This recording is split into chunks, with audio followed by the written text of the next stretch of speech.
അപ്പോൾ ആദ്യമായി എനിക്ക് പറയാനുള്ളത് ജൂൺ 1 തൊട്ട് കുട്ടികളെ ഹരാസ് ചെയ്യാൻ സ്റ്റാർട്ട് ചെയ്യും. പ്രത്യേകിച്ച് സയൻസ് കുട്ടികൾ. ഒരു പീരീഡ് പോയിട്ട് 5 മിനിറ്റ് പോലെ വെറുതെ ഇരിക്കാൻ ഉണ്ടായിരുന്നു. ഒരു ക്ലാസ്സിൽ 5 കെമിസ്ട്രി പീരീഡ് ഒക്കെ എടുത്ത ചേട്ടൻ എനിക്കുണ്ട്.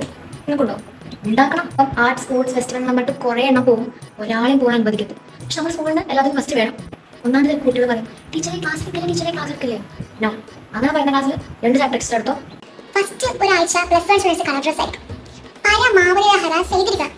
PT പീരീഡ് ആദ്യത്തെ 5 PT പീരീഡ് മാത്രം കൊടുക്കാം. അത് കഴിഞ്ഞാൽ പിന്നെ PT ഒരു മണ്ണാൻ കട്ടില്ല. PT പീരീഡ് നിങ്ങൾക്ക് ഇഷ്ടം സബ്ജക്റ്റ് എടുക്കാം. വേണമെങ്കിൽ എക്സ്ട്രാ ക്ലാസ് എടുത്തോ. കുട്ടികൾ ഇവിടെ കിടക്കട്ടെ. സയൻസ് കുട്ടികളൊക്കെ ശനി ഞായറൊക്കെ ഇവിടെ കിടക്കട്ടെ. ശനി ഞായറിനാർക്ക് ലീവില്ല. ഞായറാഴ്ച പിന്നെ എടുക്കാൻ പറ്റുന്ന കളയാമെന്ന് അന്വേഷിക്കട്ടെ കേട്ടോ. അല്ലെങ്കിൽ ഞായറാഴ്ച നമുക്ക് വൈകുന്നേരം ക്ലാസ് എടുക്കാം. അഥവാ നിങ്ങൾക്ക് ക്ഷീണം തോന്നുന്നു അങ്ങനെ എന്തെങ്കിലും തോന്നുകയാണെങ്കിൽ ഒരു 5 ചാപ്റ്ററിന്റെ നോട്ട്സ് അടുപ്പിച്ച് അങ്ങനെ കൊടുക്കുക. ഇത് നോട്ട്സ് ഒക്കെ എഴുതി വരണമെന്ന് പറയാം. അപ്പോഴത്തേക്ക് അവർക്ക് 2 പീരീഡ് അവർക്ക് എഴുതാൻ ഒരു റെസ്റ്റ് എടുക്കാം. ഒരു തരത്തിലുള്ള മേക്കപ്പ് എടുത്തും വേണ്ടിയിട്ട്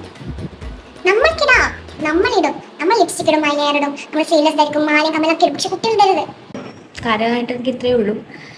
വേറെ എന്തെങ്കിലും ഉണ്ടെങ്കിൽ ഞാൻ ഗ്രൂപ്പിൽ മെസ്സേജ് അയക്കാം.